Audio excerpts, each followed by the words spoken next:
9টা ছিদ্র দিয়েছে আমাদের দেহের মধ্যে। আর আল্লাহ বলছে ওই 9টা ছিদ্রের যে কোনো একটা ছিদ্র দিয়ে তোর আত্মা বের করে নেব। আশ্চর্য! 9টা ছিদ্র কি কি শুনে নিন। 2 চোখ, 2 নাক, 2 কান, একটা গাল, কটা হলো? 7টা। সামনে পেছনে এই 9টা ছিদ্র দিয়েছি। 9টা ছিদ্রের যে কোনো একটা ছিদ্র দিয়ে তোরা আত্মাটা বের করে নেব। অনেক মানুষ মারা গেছে দেখবেন, মরে গেছে লোকটা, পেশাব ফিরে ফেলেছে, ঠিক না বেঠিক? কত মানুষ মারা গেছে দেখবেন, পায়খানা ফিরে ফেলেছে। কত মানুষ মারা গেছে দেখবেন, চোখটা চেয়ে আছে। কত মানুষ মারা গেছে দেখবেন, গালটা হাঁ করে আছে। কত মানুষ মারা গেছে দেখবেন, হাতটা খিচে দাঁত কানটা খাড়া করে আছে। যারা সত্যিকারের আল্লাহকে বিশ্বাস করে, নবীর উপরে বিশ্বাস রাখে, ভালো আমল করে, মোমেন ব্যক্তির আত্মাটাকে আল্লাহ পাক ফেরেশতার মাধ্যমে এমন ভাবে আত্মা বের করে নেয়, ও বান্দা নিজেই বুঝতে পারে না। জোরে বলো। রাতের বেলা মানুষটা শুলো, রাতের বেলা এসার নামাজ পড়ে ভাত খেয়ে শুয়েছে, সকালবেলা আর উঠলো না ফজরে, হয়নি?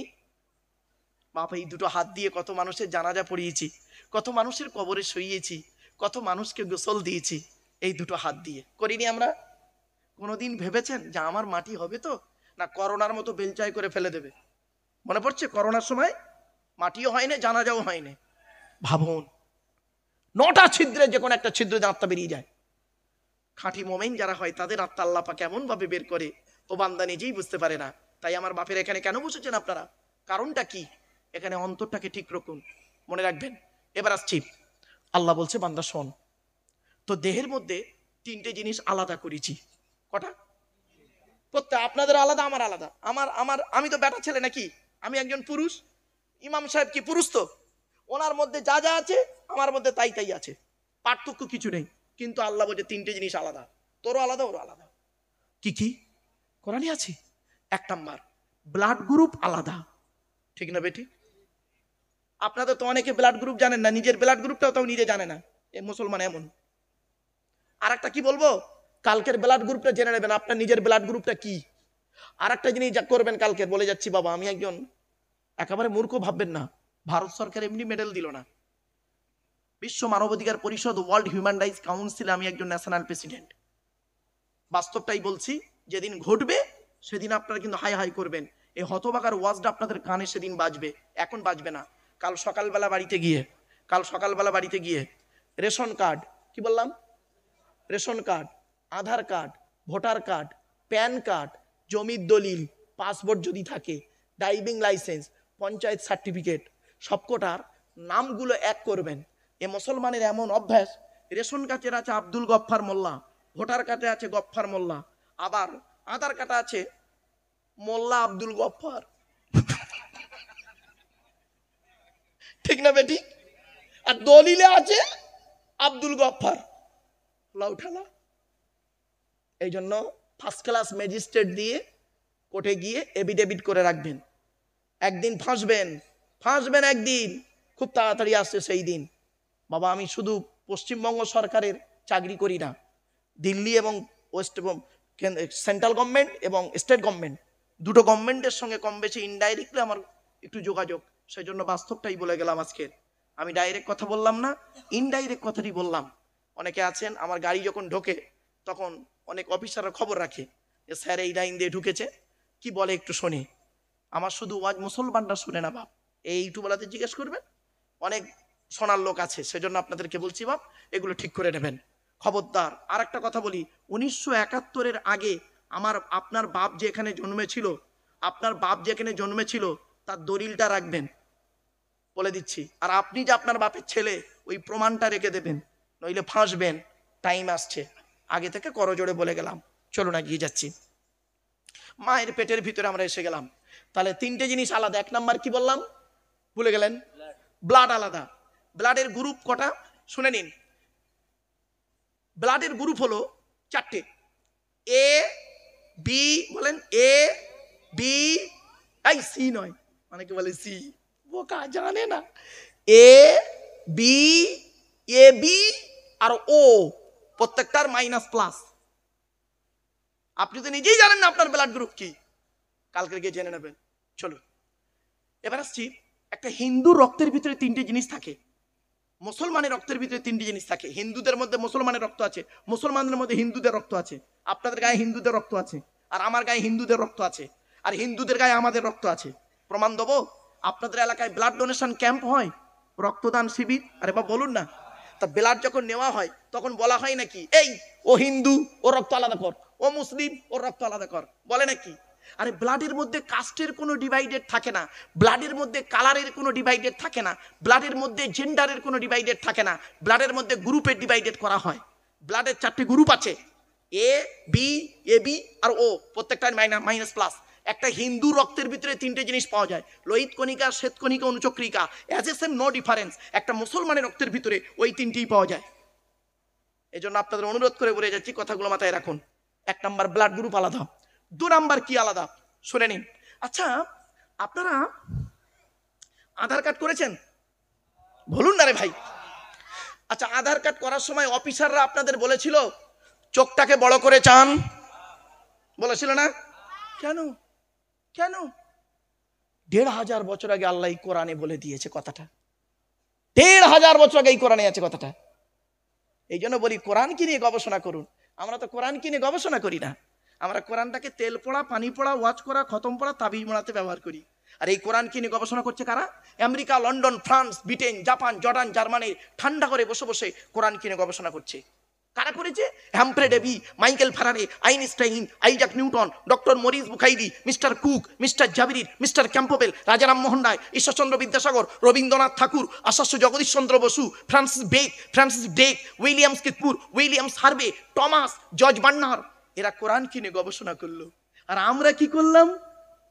কিছু মৌলবি গোল টুপি, লম্বা টুপি, চেরা জামা, ফাড়া জামা, বুকে হাত বাঁধা, নাভির নিচে হাত বাঁধা, এই নিয়ে মারামারি করলাম। ঠিক না? চলুন, আমেরিকার বৈজ্ঞানিকরা গবেষণা করছে কি আছে লেখা কোরআনে চোখের। শুনুন, কেন চোখটাকে আপনাকে বললো অফিসার বড় করতে আধার কার্ড করার সময়? কেন বলেছিল চোখটা বড় করতে? শুনুন, কোরআনে আল্লাহ বলছেন, আলাম নাজআল লাহু আইনাইনি ওয়া লিসানান ওয়া শাফাতাইন ওয়া হাদাইনাহুন নাজদাইন। 30 পারার মধ্যে ছোট্ট একটি সূরার একটি আয়াত পাশ পড়লাম। আল্লাহ বলছে, আমি কি তোদের দুটো চোখ তৈরি করি নাই? কোরআনের এই আয়াতটুকু নিয়ে গবেষণা করছে আমেরিকার বৈজ্ঞানিকরা, লন্ডন, ফ্রান্স, ব্রিটেনের বৈজ্ঞানিকরা গবেষণা করছে। কেন আল্লাহ পার্টিকুলার চোখের কথা বললো? গবেষণা কর। কোরআনের ভুল বের করতে গিয়ে দেখলো এই পৃথিবীর জমিনে যত মানুষ জন্মগ্রহণ করেছে, যত মানুষ এসেছে, যত মানুষ আসবে, যত মানুষ বেঁচে আছে, যত মানুষ মরে গেছে, কারো চোখের রেটিনার সঙ্গে কারো চোখের রেটিনার কোনো মিল নাই। জোরে বলুন। খুনিকে আইডেন্টিফাই করা হয় কি দেখে জানেন? চোখের রেটিনা দেখে। চোখের রেটিনা কারোর মিল নেই, প্রত্যেকের আলাদা। তাহলে কটা আলাদা হলো আবার বলে? কি কি? ব্লাড আর কি? চোখ। 3 নাম্বার কোরআনে আছে। 3 নাম্বার কি আলাদা? আয়া সাবলি ইনসানু আল্লান নাজমা ইযামা বালা কাদিরিনা আলা আন নুসাউবিয়া বানানা। 29 নম্বর পারা, সূরার নাম সূরা কিয়ামার 4-5 নম্বর আয়াতে আল্লাহ বলছেন, হে মানব জাতি, এখানে হিন্দু মুসলমান কোনো আল্লাহ আলাদা করেনি। আল্লাহ কি বললো? বলুন। মানব, হিন্দু ও মুসলমান সব। হে মানব জাতি, আল্লাহ বলছেন, হে মানব জাতি, তোরা কি মনে করিস আমরা মরে গেলে পচে গলে হাড় হয়ে যাব, পুড়ে ছাই হয়ে যাব, কিয়ামতের মাঠে আল্লাহ আর তুলতে পারবে না আমাদের? আল্লাহ বলে, কোনোদিন ভাববি না এই পৃথিবীর জমিনে যেমন তোদের বুড়ো আঙুলের ছাপ, যেমন কারোর সঙ্গে কারোর যেমন কোনো মিল নেই, কিয়ামতের মাঠেও কারোর সঙ্গে কারোর কোনো মিল পাবি না। কোরআনের এই আয়াতকে নিয়ে কে গবেষণা করলো? থাইল্যান্ডে চ্যাং ম্যাং ইউনিভার্সিটি অ্যানাটমি বিভাগের প্রফেসর, বিখ্যাত পণ্ডিত বৈজ্ঞানিক, লোকটার নাম হলো তাথাগত জয়সান। উনি একজন খ্রিস্টান, হিন্দু নন, মুসলমান নন। উনি বললেন কোরআনে ভুল আছে। বলে কি ভুল? বলল কোরআনে লেখা আছে বুড়ো আঙুলে ছাপ নাকি কারোর সঙ্গে কারোর কোনো মিল নেই। আমি কোরআনের ভুল বের করে শুনবো। উনি করলেন কি, 1000 মানুষের বুড়ো আঙুলের ছাপ নিলেন। 1 বছর ধরে গবেষণা করে দেখছে কারোর সঙ্গে কারোর যখন কোনো মিল পেলেন না, ল্যাবরেটরির ভিতরে দাঁড়িয়ে দাঁড়িয়ে ইসলামের কালিমা পড়ে মুসলমান হয়ে গেলেন। এবার বুঝতে পারছেন বাপ? এই হলো সেই কোরআন। এখন আমরা মায়ের পেটে আছি। কোথায় আছি? মায়ের পেটের ভিতরে এসে গেলাম। এরপরে আল্লাহ বলছে বান্দা শোন, এবার খাওয়াবার দায়িত্ব কার? জোরে বলুন, জোরে বলুন। ওয়ামা মিন দাব্বাতিন ফিল আরদি ইল্লা আলাল্লাহি রিজকুহা ওয়া ইয়ালামু মুস্তাকাররাহা ওয়া মুস্তাওদাআহা কুল্লুন ফি কিতাবিম মুবিন। 12 নম্বর পারার 1 নম্বর পৃষ্ঠার একেবারে 1 নম্বর লাইন, সূরার নাম সূরা হুদের 6 নম্বর আয়াত। আচ্ছা বাপেরা, আমি কোরআন তেলাওয়াত করছি, আপনাদের শুনতে খারাপ লাগছে? বাপেরা, আমি যে টোনে কোরআনটা পড়ছি, এই টোনটা কোনো বক্তার টোনের সঙ্গে মিলবে না। শুনে নিন, আমি কিন্তু একজনের নকল করি, সত্য কথাই। তবে সে কোনো বেটা ছেলে নয়, একজন মেয়ে ছেলের কোরআন তেলাওয়াত আমি নকল করি। সেই মেয়েটি অন্য কেউ নয়, তিনি হলেন আমার অবাগিনী আম্মা জান। আল্লাহ তার জান্নাত নসিব করুক। এই বগরাইদের দিন বেলা 11:30টার সময় আমার আম্মা জান ইন্তেকাল করে। আমি আমার মায়ের কোরআন তেলাওয়াত নকল করি। তা আমার বাপেরা, মা বোনেদের বলি, মা বোনেরা যারা আমার ওয়াজ শুনছেন, মা গো, পেটে ধরলে মা হওয়া যায় না, আর জন্ম দিলে বাপ হওয়া যায় না। বাম্মা হতে গেলে অনেক রেসপন্সিবিলিটি আছে। প্যারেন্টস যাকে তাকে বলে না, পিতামাতা হতে গেলে অনেক দায়িত্ব আছে। কোরআনে আছে গো বাপ, হাতে টাইম থাকতে এইসব আলোচনা 4-5 ঘন্টার আলোচনা বাপ। যাই হোক, এটা উত্তর 24 পরগনা। এই উত্তর 24 পরগনা সব থেকে বেশি ওয়াজ করেছি লং টাইম। কোথায় জানেন? বারাসাত আছে, জানেন বারাসাতে ইসলামিয়া হোটেল আছে, নাম শুনেছেন? ইসলামিয়া হোটেল, ডাক বাংলার মোড়, ইসলামিয়া হোটেল। ওই মালিকের বাড়ি ইলিয়াস সাহেবের বাড়িতে। রাত 10টায় স্টেজে উঠেছিলাম, 3:10 নেমেছিলাম, 5 ঘন্টা 10 মিনিট। এই উত্তর 24 পরগনার সব থেকে লং টাইম ওয়াজ। একটা সূরার ওখানে তাফসির হয়েছিল, সূরা সফের তাফসির। তো আমার বাপেরা, একটু আলোচনাটা শুনুন, বাড়ি থেকে ভাববেন, একটু চিন্তা করুন। আল্লাহ বলছেন বান্দারে, এই পৃথিবীর জমিনে এমন কোন প্রাণী নেই রে যার খাবারের দায়িত্ব আমি আল্লাহ নিইনি। আমি আল্লাহ জানিয়ে দিচ্ছি বান্দা শোন, প্রত্যেকের খাবারের দায়িত্ব আমি আল্লাহ রিজিক নির্ধারিত করে রেখে দিয়েছি। যে আল্লাহ একটা হাতিকে খাওয়াতে পারে, যে আল্লাহ একটা ময়েল সাপকে খাওয়াতে পারে, যে আল্লাহ একটা পিঁপড়েকে খাওয়াতে পারে, সে আল্লাহ আমাকে আপনাকে খাওয়াতে পারে না? পারে না? পারে না? চলুন কিভাবে খাওয়াচ্ছে দেখি। এবার উদাহরণটা এইগুলো এবার মাথায় রাখুন। আল্লাহর খাওয়ানো আর বান্দার খাওয়ানো আসমান আর জমিন তফাৎ। দেখুন আল্লাহ কিভাবে খাওয়াচ্ছে। আল্লাহ বলে, আব্দুল্লাহ গিল মারুফ, এই আব্দুল্লাহ গিল মারুফ, তুই যখন তোর মায়ের পেটের ভিতরে ছিলিস, কি খাবারটা তুই খেলি? আমি আল্লাহ করলাম কি, তোর নাভির সঙ্গে মায়ের নাভিটা জুড়ে দিলাম। ইচ্ছা করলে মায়ের পেটের ভিতরে ওই পানিটাকে তোর মুখ দিয়ে খাওয়াতে পারতাম, কিন্তু না না না, ইন্নাল্লাহা ইউহিব্বুল মুতাতাহহিরিন, আমি আল্লাহ হলাম পবিত্র, তাই পবিত্রতাকে অত্যন্ত ভালোবাসি বলে আমি আল্লাহ তোর মায়ের পেটের ভিতরে তোর মুখটাকে পবিত্র করে রেখেছি একটাই কারণ, পৃথিবীর জমিনে এসে এই পবিত্র জবান দিয়ে আমি আল্লাহ, আমাকে আল্লাহ আল্লাহ বলে ডাকবি। যে আল্লাহ আমার আপনার মায়ের পেটের ভিতর থেকে মুখটাকে পবিত্র করে পাঠালো, কি হিন্দুর বাচ্চা কি মুসলমানের বাচ্চা, কি দাড়িওয়ালা কি বেদাড়িওয়ালা, কি শিক্ষিত কি অশিক্ষিত, দেখবেন মায়ের পেটের ভিতর থেকে এসে পবিত্র জবানটা এনে এই নিচের জিনিসটা সবসময় মুখে লেগে আছে। ঠিক না বেঠিক? আর একটা কমন শব্দ বলে, শুনবেন, কমন শব্দ বলে, দেখবেন সকলেই কম বেশি বলে, শালা। কথায় কথায় শালা বলবে, তুই কোথায় থাকিস বে শালা, মানুষ না শালা অন্য কিছু, শালা পাগল কোথাকারে, লেখাপড়া করে চাকরি পাবি, এ শালা বক্তা কি বলছে শালা বুঝতেই পারিনি, চল শালা বাড়ি চল যাই। এই তালবের সহায়কার লয়াকার শালা, দন্তের সহায়কার লয়াকার শালা, মোদানোর সহায়কার লয়াকার শালা, কশালা হলো মুরব্বী বলে 3 শালা। চলো বাপ একটা শালা ধরি।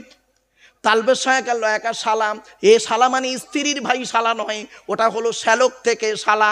তালবের সহায়কার লয়াকার শালা শব্দের সঙ্গে যদি কিছু জুড়ে দেওয়া হয় মানে হয় কি শুনুন, পাঠশালা, কর্মশালা, ধর্মশালা। মাথায় কিছু ঢুকছে? এরপরে আল্লাহ বলে বান্দা শোন, এই পৃথিবীর জমিনে তোর বাপ তোর কি ভালোবাসে, তোর মা তোর কি ভালোবাসে, তোর বাপ আর মায়ের থেকে আমি আল্লাহ তোরে 1,00,000 গুণ বেশি ভালোবাসি। একটা প্রমাণ দিই, দেবো। হ্যাঁ, আমার এই বক্তব্যে এই উদাহরণগুলো মাথায় রাখবেন, দেখবেন ব্রেনটা খুলবে। আচ্ছা বাপেরা, আপনাদের এই গ্রামে কোনো বাপকে দেখেছেন স্ত্রীর পেটে বাচ্চা আছে 9 মাস? ক মাস? 9 মাস, এখন বাচ্চা হয়নি। কোনো বাপকে দেখেছেন বাজার থেকে ল্যাকটোজিন 1-2 দুধ কিনে ঘরে আগে থেকে সাজিয়ে রাখতে? কারণটা কি? বাচ্চা হয়নি। বাচ্চা হবে, মরবে কি বাঁচবে তার ঠিক নেই, মায়ের দুধ ছাড়ুক তারপরে বাজার থেকে এনে খাওয়াবো, তাই তো নাকি? এটা বাপের বিশ্বাস, এটা বাপের বিশ্বাস। আমার আল্লাহর কি বিশ্বাস দেখুন। আল্লাহ বলে আব্দুল্লাহ গিল মারুফ, এই আব্দুল্লাহ গিল মারুফ, তুই যখন তোর মায়ের পেটের ভিতরে ছিলিস তোর বাপের বিশ্বাসটাই ছিল না ছেলে হবে কি মরবে কি বাঁচবে, সেজন্য আমি আল্লাহ তোর বাপ কি করেছে, সেজন্য তোর বাপ তোর জন্য আগে থেকে দুধ কিনে ঘরে সাজিয়ে রাখেনি। আমি আল্লাহ তোর বাপের মতো ওই রকম ভালোবাসি না। তুই যখন তোর মায়ের পেটের ভিতরে ছিলিস আমি আল্লাহ জানতাম রে 10 মাস 10 দিন পরে পৃথিবীর মুখ যখন দেখবি তোর নাভির সঙ্গে মায়ের নাভিটা কেটে দেওয়া হবে, দুধের প্রয়োজন হবে। তাই আমি আল্লাহ করেছি কি, তুই যখন তোর মায়ের পেটের ভিতরে ছিলিস তোর মায়ের শরীরের 80 ফোঁটা রক্তকে ফিল্টার করি আমি আল্লাহ তোর মায়ের স্তনের মোটায় তুই আসার আগেই দুধ পাঠিয়ে দিয়েছি। বন্ধুরে, জীবনে কোনোদিন বাম্মাকে কাঁদাইও না। যাদের বাম্মা মারা গেছে জীবনে কোনোদিন বুড়ো বুড়ি বাম্মাকে কাঁদাইও না। যেদিন বাপ চলে যাবে, মা চলে যাবে, মাটি দিয়ে আসার পরে সেই দিন থেকে অন্তর থেকে আর কাউকে আব্বা মা বলে ডাকতে পারবে না, ঠিক না বেটি? এই জিজ্ঞেস করুন যাদের বাম্মা চলে গেছে, শ্বশুর আব্বা হয় 20 বছর পরে মেয়ে দেওয়ার কারণে আব্বা হয়, ঠিক না বেটি? এই কোরআনে আছে আল্লাহর নবীদের পরীয় স্থান হলো বাপ আর মায়ের। খবরদার বন্ধুরে, যাদের বাড়িতে বাম্মা বেঁচে আছে জীবনে কোনোদিন বুড়ো বুড়ি বাম্মাকে কাঁদাইও না। বাড়ি থেকে যখন বেরোবে বাপ আর মা যদি বেঁচে থাকে বাপ আর মায়ের দোয়া নিয়ে বাড়ি থেকে বেরোবে। বাপ আর মায়ের দোয়া যদি তোমার সঙ্গে থাকে লরির তলার ভিতরে ঢুকে যাবে, গাড়ির তলার ভিতরে ঢুকে যাবে, আমার আল্লাহ করবে কি বাম্মার দোয়ার ওসিলায় গাড়ির তলার ভেতর থেকে জীবিত টেনে বের করে আনবে। আল্লাহ বলে তোর দেহের মধ্যে তোর মায়ের পেটের ভিতরে যখন আমি তোকে তৈরি করি 4টে গুরুত্বপূর্ণ জিনিস দিয়েছি। কটা? আপনাদের দেহের মধ্যে, আমাদের দেহের মধ্যে 4টে গুরুত্বপূর্ণ অঙ্গ আছে, খুব গুরুত্বপূর্ণ, এগুলোকে যত্ন করে রাখবেন। 1 নাম্বার আল্লাহ বলছে ব্রেন, তোর ব্রেনটাকে ঠিক রাখবি, উল্টো পাল্টা অযথা মাথা গরম করবি না, স্ট্রোক করবি, ব্রেনটাকে ঠিক রাখবি। আমি আল্লাহ তোর ব্রেনটাকে সুরক্ষিত রেখেছি। ব্রেন কোথায় থাকে? এই জায়গাটায়, কারোর ব্রেন এখানে নেই। আমার আল্লাহ জানে বান্দা যত ঝড়ঝাপটা পাবে সামনের দিকে লাগবে, কেন ব্রেনটাকে একটু সুরক্ষিত জায়গায় রেখেছে আল্লাহ। সুবহানাল্লাহ বলা গেল না? আল্লাহ বলছে তোর ব্রেনটাকে সুন্দর করে রেখে সংরক্ষণ করবি, ব্রেন। 2 নাম্বার হলো এই ইউটিউবওয়ালারা করছি এই ছবি তুলবি নি জানো, ওরা জানে। তার মানে এক জায়গায় ওয়াজ করছিলাম জানেন, জ্যৈষ্ঠী মাসে ওয়াজ করছি, আর প্রচুর ঘেমে গেছি। এখন টুপিটা খুলে দেখবেন ইউটিউবে, টুপিটা খুলে ঠিক এরকম টুপিটা এরকম সামনে রেখে না, আর হাত মাথা দিয়ে এরকম হাতটা মাথা এরকম ধরে ঘামছে, এইরকম করে মাথাটা মুছছি। এই ইউটিউবওয়ালারা করেছে কি, ঠিক এইভাবে ছবিটা তুলেছে, এইভাবে দেখবেন ছবি তুলে একটা মেয়ের ছবি দিয়েছে, দিয়ে হেডিংয়ে কি লিখেছে শুনবেন, বউ পালালো মারুফ সাহেব। মানে আমার বউ পালিয়ে গেছে, আমি মাথায় হাত দিয়ে বসে আছি। চিন্তা করতে পারেন। আর পর তো পর ওই ছবিটা বালিশ মন্দিরের কাছে গিয়ে পড়েছে। বুঝতে পারেননি কথাটা? বুঝতে পারছেন? মানে বাড়ি আমার বাপেরা। তারপর আমি ছেলেদের বললাম, আরে বাপ তোরা এই ছবি দিস কেন রে বাপ, সব কেটে দে কেটে দে কেটে দে, আমার বাড়ির সংসার চলে যাবার খাপ। যাক বাপেরা চলেন। এরপরে আল্লাহ বলছে তোর দেহের মধ্যে কটা অঙ্গ, কটা অঙ্গ মনে রাখবেন। 1 নাম্বার কি? ব্রেন। 2 নাম্বার হার্ট, কি হার্ট। 3 number liver, liver. বেশিরভাগ লোকের লিভারে চর্বি জমে। কেন জমে? লিভারে চর্বি জমে কেন? ডাক্তাররা বলছে, মেডিকেল সায়েন্স বলছে লিভারে চর্বি জমার অনেকগুলো কারণ। তার মধ্যে 2টো কারণ কি জানেন? রেড মিট বেশি খেলে, লাল মাংস বেশি খেলে লিভারে চর্বি জমার সম্ভাবনা বেশি। আর তৈলাক্ত জিনিস বেশি খেলে, চর্বি জাতীয় তেল জাতীয় খাবার বেশি খেলে লিভারে চর্বি জমে। এজন্য আমার আল্লাহ করেছেন কি, আমার আল্লাহ ভালো জানে বান্দা পৃথিবীতে হালাল প্রাণীর মাংস খেতে গিয়ে ও লিভারে চর্বি জমাবে। সেজন্য আল্লাহ পাক করলেন কি, যাতে লিভারের চর্বিটা কমে যায়, সেজন্য বিকল্প একটা খাবার আল্লাহ তৈরি করেছেন। বলতে পারবেন? তার নাম হলো পেঁপে। কি বললাম? এগুলো মনে রাখবেন। চলুন 4 নাম্বার কি? কিডনি। কি বললাম বাপ? কিডনি। আল্লাহ নবী বলেছেন তোমরা পর্যাপ্ত পরিমাণ পানি পান করবে। নবীর এই কথাকে নিয়ে আমেরিকার বৈজ্ঞানিকরা গবেষণা করলো, মুহাম্মদ সাল্লাল্লাহু আলাইহি ওয়াসাল্লাম কেন বললেন বেশি বেশি পানি পান করতে। গবেষণা করে দেখলো, এই সর্বনাশ, একজন মানুষের সারাদিনে 3 থেকে 6 লিটার পানি পান করতে হবে। 3 থেকে 6 লিটার পানি পান করতে হবে, তবে ওর কিডনি ঠিক থাকবে। আপনি ক লিটার পানি পান করেন?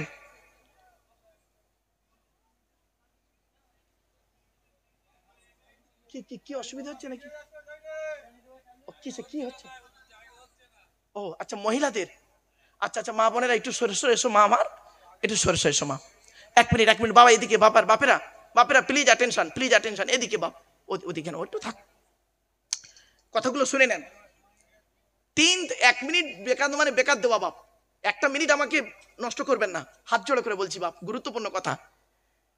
লিভারে এই কিডনিতে নবীজি বললেন বেশিরভাগ পানি পান করো, বেশি করে পানি পান করো। আর ডাক্তার কি বললো? 3 থেকে 6 লিটার পানি পান করতে বললেন। আপনি সারাদিনে ক লিটার পানি পান করেন? 3 গ্লাস পানি খায়, ঠিক না? ঠিক।